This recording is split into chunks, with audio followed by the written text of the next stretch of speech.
So those of you that, well, everyone's going to know Cam, is someone everyone knows. When he sent the invite out, he said, and I do need to look at this quite specifically, he said this event wasn't going to be one that was alluded or was facilitated by shortbread biscuits and homespun jumpers. I immediately thought of something like this. Unfortunately, as a result, it meant that need to stay in my wardrobe today. We're already on to stage 2. All right, there should be an Allied Medical logo here. There's not. There's a picture of my dad. Involved with this has been our family's had an association with medical and disability things for 53 years through my father and our mother and now my sister and I. Our company Allied Medical, man, it's like a sprint, I should have worn different shoes.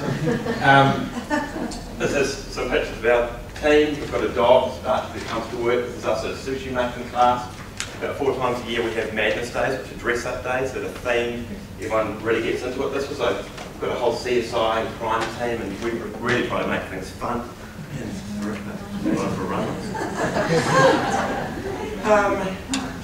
is the kind of boring, but this is what we do. If people ask, we are a provider of mobility and rehabilitation products. We do everything from bath chairs to knee braces to power chairs to standing frames to wheelchairs to all sorts of things. About 35 companies from around the world.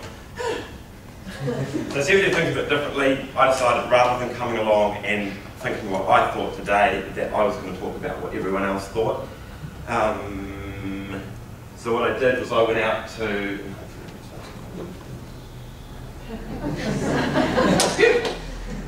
I went out and I talked to a whole lot of our end users, the clinicians we work with, suppliers of ours from around the world, people in our own team, and just wanted to get their thoughts on what Allied Medical did rather than what I think, because I may well think something quite differently. So what I did was I listened to what they said, and I had about probably 35 people that gave me different pieces of feedback. And it confirmed a few things that I already thought, it challenged a few things that I thought, and it raised some other things that were completely different that I hadn't really factored in. So the first thing that came through was that we work in quite a structured environment, so we work within ACC Ministry of Health Funding budgets. The bit that people actually see that we do is we actually help them cut red tape, and that was something that we've never thought of, but was an awesome thing to hear that we do, and that our team goes out of their way. While we work within quite a constrained environment at times, we absolutely navigate it in the best way that we can. These are some pictures of we've got a mobile technical service that goes and installs equipment around the country. Something we've been big on from day one is that it doesn't matter where you live, you get the same service. You don't choose to have a disability because you live in Invercargill or you live on Waiheke. We want everyone to have exactly the same access. This picture of my dad with some more clothes on. I went and I spoke to him, so I thought this is a guy that we call a fountain of knowledge in our building. He summed it up quite nicely when I asked him the question about what we do. He said we believe in going beyond the basics to continually boost each person's ability to live an independent, safe and responsible life. I can't really say any better than that, so we'll leave it beautiful. This isn't my dad.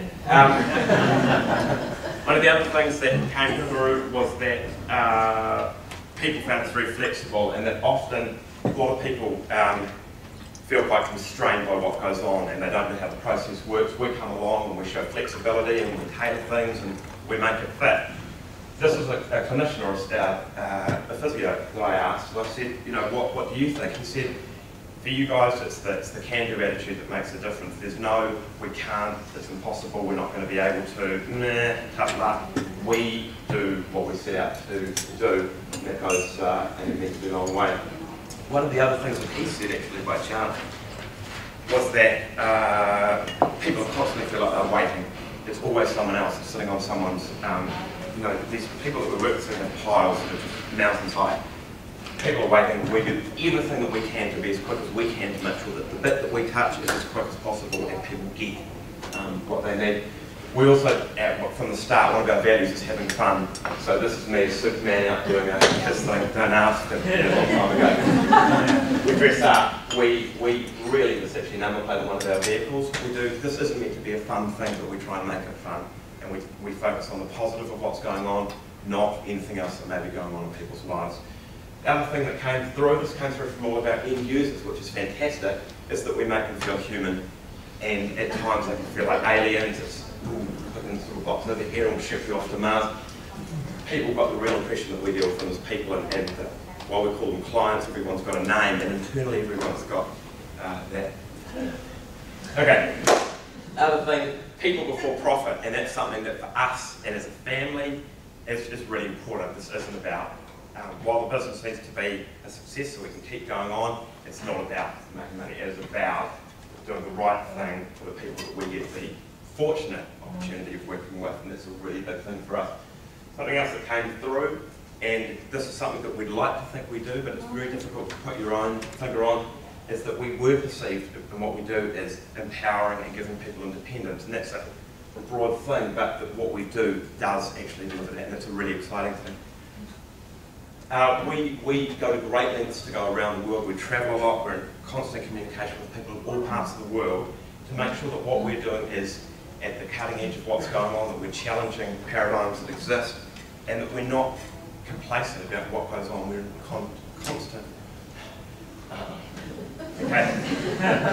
We're not afraid to get up on the soapbox, and we've done quite a bit of lobbying with the Ministry of Health, ACC, to get things changed when we're not happy with something. Often we're seeing this conglomeration of what's going on for hundreds, thousands of people. We can actually have that voice. We're not afraid to take a stand for that sort of stuff, and continue to do so. I don't need to read this bit. So what have I learned from all this? That while we may operate within what many would see as a very structured and confined environment, by providing flexibility, treating people as people, focusing on outcomes rather than challenges, and collaborating, we're able to contribute to the achievement of some truly awesome things by some truly awesome people. That's me.